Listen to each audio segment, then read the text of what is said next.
Welcome everybody to Blerdlines. This is your man Cam. With me, as always, is a DEI hired podcaster, Cameron, as well. as well as the anti-DEI hire, known as Josh.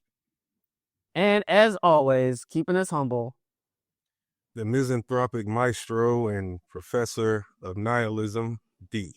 Oh, man, that's too many big words. That's too many big words. I was gonna say, what's a school word? I'm gonna have to punch you. Yeah, there's a thing called a dictionary. I throw it out there. You go look it up. And I just caught PTSD from my mom telling me to do the same thing. You know? And if you notice, we've been talking about Marvel's Captain America: Brave New World, and I full disclosure, only Josh has seen it. The rest of us haven't seen it yet. We'll probably catch it on Disney Plus or whenever we feel like it. We're not in a rush.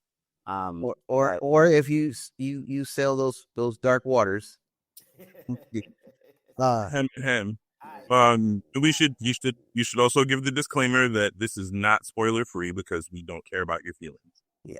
Very true. Very true. There's been 25 plus years of Marvel stuff, so by now go. It is not to not spoil anything at this age of inflation. It's been out since last week. Today's Monday as of this recording. You gotta get on it. If you're one of us, you asked for it. Yeah, exactly. Here I am. Oh, hold on. Sorry about that. But anyways, yeah, I think that's the thing. If you gotten to the point where you get mad about spoilers, like, come on, man, we're all adults. If you want to watch something, go watch it or stay off there. Hold on, I get mad about spoilers. I'm just saying, give it a second. Can I have more than 10 seconds to go see the bloody movie before you go talking about it?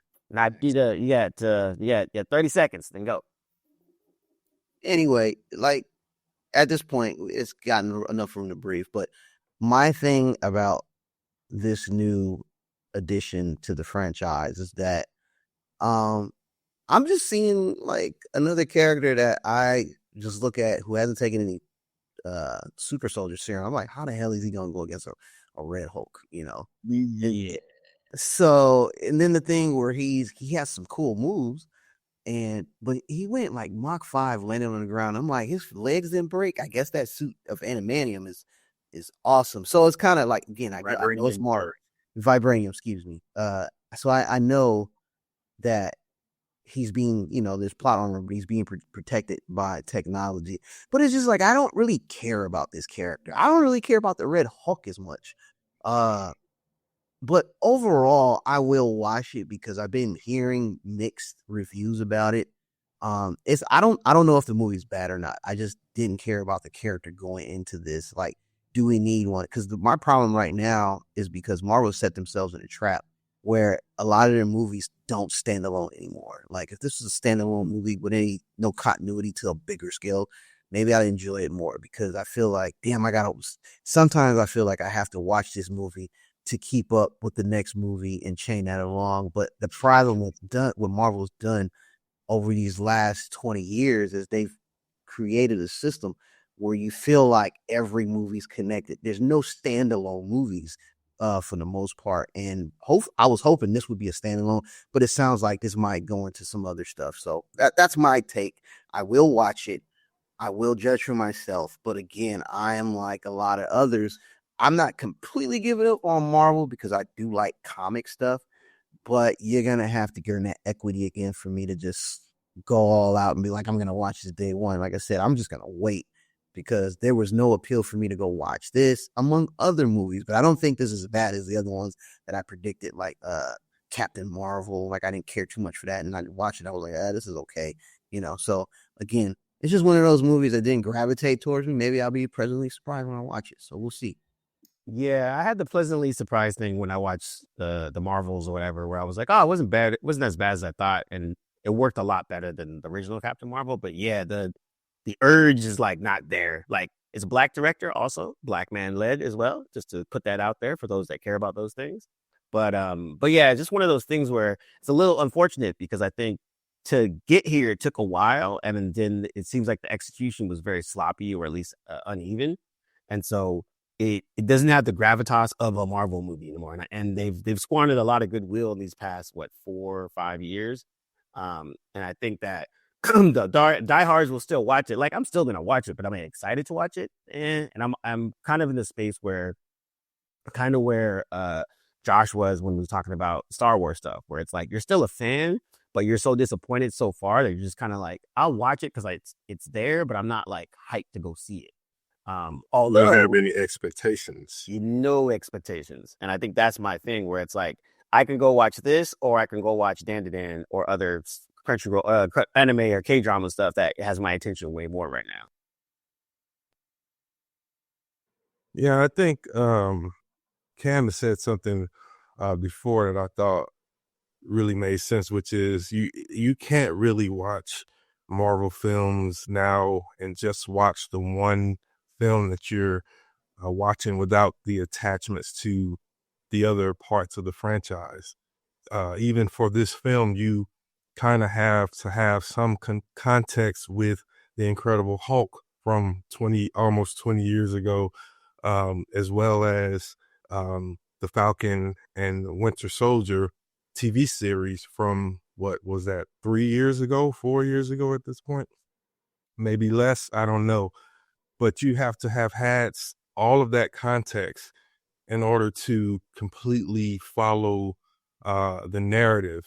Um, and I think that that's their catch-22, as Cam pointed out. I didn't have any expectations for this either. I just, Sam has been around in the MCU for, well, really since what, phase 1 or phase 2, I think? Phase 2. He's been No, around. actually, since all like late phase 1, phase 2. Yeah, so I don't know. The effort felt, I said it when they first announced this, that the effort would always come off as disingenuous. And once again, they include the Isaiah Bradley narrative and sort of that attachment of the racial uh, plot point that they're so terrible at doing, which is having this conversation, trying to have a conversation about race while not having a conversation about race. It's a little frustrating because I would rather them just ignore it altogether than be disingenuous about it. But again, no expectations. So, you know, I think for the most part, Marvel has been sticking to being right up the middle. They're in a place where they're continuing to play it safe as opposed to breaking out something fresh that we haven't really seen or experienced with them. And in that regard, they're continuing to leave the door wide open for what DC is about to roll out this year and next. And so I think, we've said it multiple times. This is just where they are right now. And even though they're scaling back the quantity, this is a somewhat bump up of quality. But in terms of excitement and energy for what's to come, it doesn't even weigh on the scale of Deadpool and Wolverine, which was, you know, kind of a one-off in that regard. But it did excite people. Yeah. But this here is kind of reminding us that, yeah, Marvel is in a creative slump right now, and they need fresh minds and fresh ideas, which is why I think they should go with my suggestion, which is to completely do a soft reboot, starting with the Fantastic Four and bring in the X-Men and let it ride from there. Those two franchises are fresh, new, and you can get a lot of good mileage out of that. And people would be excited if you do it right. Yeah, and actually, the Russo brothers just signed on to do some stuff with them and include the X-Men stuff. But before I get on to all that, Josh, you actually watched it. So what was what's the 2 cents? What's the 2 cents? So, let's start with the good. Anthony Mackie was a solid leading man. The movie itself was good. The elements that they chose to use were good. Yeah, overall, solid movie. Good, better than average movie. Not, again, I like to use my scale. On a scale of good, very good, and excellent, it's right on the border of being very good. what could have made it very good to excellent is the thing that they left out, which is if you're going to have a movie where the leader is one of the main antagonists, the Red Hulk ends up being the antagonist. There's a guy that you have on your team that you can call when the word Gamma comes up. They've acknowledged in the films that he is the foremost expert on Gamma. The first Avengers movie is why he got roped in the first place, because the Tesseract wound up having, or not the Tesseract, there were Gamma emissions somewhere in. No, it was the Tesseract. You're right. It was the Tesseract. It was the Tesseract. Yeah. Yeah. Tesseract was emitting, like large scale gamma emissions. So they called the foremost expert on gamma radiation, which is our man Bruce. Bruce is nowhere to be found in this thing. Which is ultimately confusing, and it just, once again, it doesn't make any sense. It's like having Joker without Batman, or the multiple Spider-Man stuff without Spider-Man. We've seen it doesn't fly well with the fans. And so, in so much as I tried to, keep an open mind, see where they were going to go with it, and see what they were going to do, once I heard the word Gamma, I was like, ooh, here we go. I know what this means. And, they used it again. I was like, okay, yep, it's coming. It's coming, because they're going heavy on it. And then the leader pops up. I'm like, just as I thought, the leader's in this thing. And there's no way I'll just sit back and wait for Bruce to show up. And so you get to the third act, and I'm like, this is where Bruce is going to show up. Third act comes and goes, no Bruce. And that's not to say that that Sam Wilson did not do a reasonably good job fighting Red Hulk with upgraded Wakandan technology for his wings. Had he not had that, that would have been a really short fight. He even makes a joke when Harrison Ford transforms into the Red Hulk. He's like, "Oh, come on! Like, I should have just took the serum." He acknowledges how ridiculous it is that him as a guy with no powers and just the vibranium reinforced wings has to now go up against a Hulk that basically has no restraint whatsoever. He doesn't have Bruce in the psyche, in the background psyche, sort of holding back the sheer carnage that's about to take place. So the footage that you see of the White House basically just being shredded, that's Red Hulk. So yeah, then again, there are elements of, and that's not to say that the movie does not work. It just subtracts what I just described subtracts significantly from it. Again, back to things that worked. Serpent Society is in this thing. It's Giancarlo Esposito.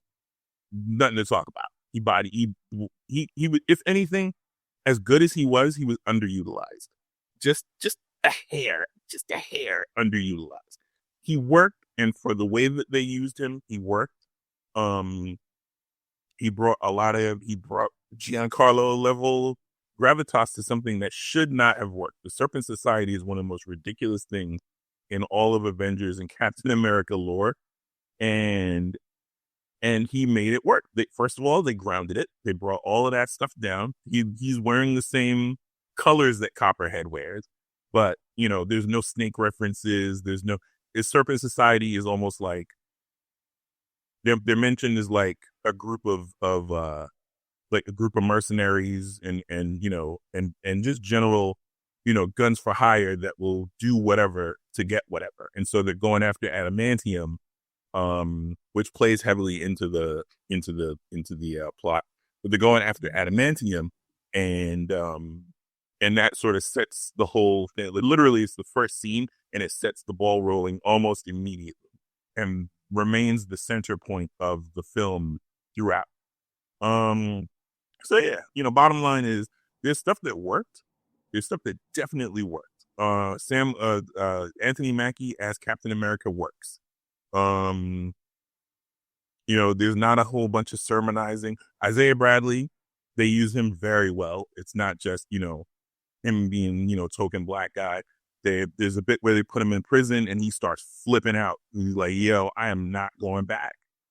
And, they sort of lean on his previous incarceration and his PTSD of having been operated on previously as like the sort of touchstone for his like flipping out. The way that they use it, he's another central pillar, and not just as a sympathy player in the whole thing. Like, he gets to be Captain America for like 2 seconds, 2 pretty significant seconds, but for 2 seconds they show you, like, even at his advanced age, he still got super serum running through his veins, and he can do Captain America stuff. So overall, what did I give it? I gave it like a 7, like a low 7, like even.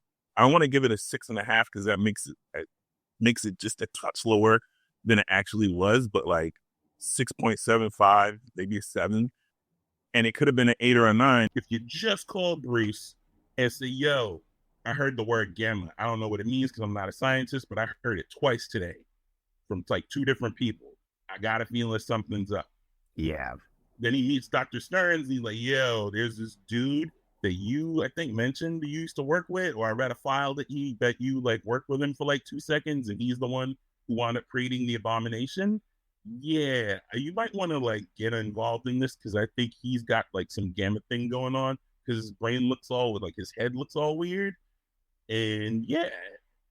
And at the point where Harrison Ford turns into Red Hulk, like Code Green. And he pops up where like Doctor Strange does this thing, and then Bruce pops up and he's like, oh crap, well, this is bad. And then they start duking it out. Like, that's come on. Come on. Well, see, and that's why it's grading on the curve, because they could have done all of those things, and that was well within their power to do, but they chose not to, and that's the arrogance of the MCU at this point.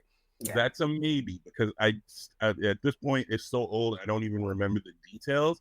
But I know that the thing with Universal, like whatever it is, like it stipulated that they can't do a Hulk movie, and I think the only thing that I can think of is maybe they didn't do it because this sort of leans a little too heavily into Hulk movie territory, considering that they're using plot points from the previous Hulk movie that weigh very heavily, I figure very heavily into the plot of this film.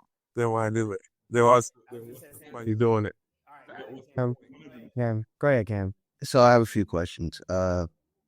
Here's the thing. I think there was a lot of reshoots because I don't think Giancarlo was supposed to be in that role. I think it was for a wrestler. And I don't know the reason why they recasted him, because they had a lot of film that was done with this particular character. And there was a female who ended up being a widow, but before, from what I heard, she was supposed to be an Israeli spy. So Marvel kind of dropped the ball on the real world relationship with Israel. So no, they did it. They did do that. I forgot to mention. No, they mentioned it, and so when there's a character who mentioned who this character was, and they go behind him, that's the reshoot part, because that camera was supposed to be facing him when he explained who that was. She wasn't initially supposed to be a widow character. There's a character called Sabra that's like super English. No, she's not. Officially, she's not. They don't say that she is. That's a character. It's the only possible character she could be in all of the Marvel universe. Israeli Mossad, she was trained in the Red Room, all of that. They said without saying it, but from what I gathered, the reshoots kind of just glossed over it. But here's my thing with Giancarlo. You have this exquisite actor.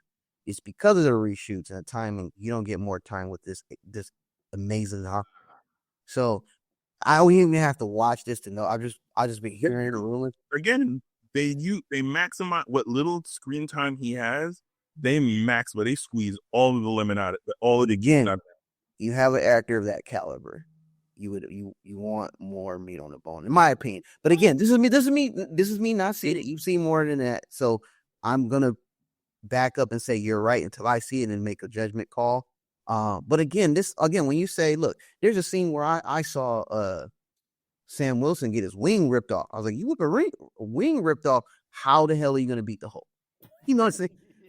You know, because his wings was basically protecting him from the punches. Now the cool You want me to tell you? No, I already know. So I seen that. Wait, no. What do you think happened? And then I'll tell you if you're right. He gets stabbed. No, he gets stabbed. No. Then he sees a petal fall in his hand, and then he has a reminiscence of his daughter. I know the ending. It's just so I know that part. But basically, he just talks him down. He goes, but again, to be with the emotional equivalent of its son's getting real low. So again, which to be fair is a Hulk thing. Like if you can get him to calm down, we've seen this with Black Widow and the Hulk when she calmed him down. But this just also reminds me of the BS of like how Ant-Man beat Kang. I'm like, all right, bruh. Can we just get? Look, I miss the Hulk, any version of the Hulk, feeling like a pit bull off his leash. I just say, you don't know what the hell's gonna happen, Hulk.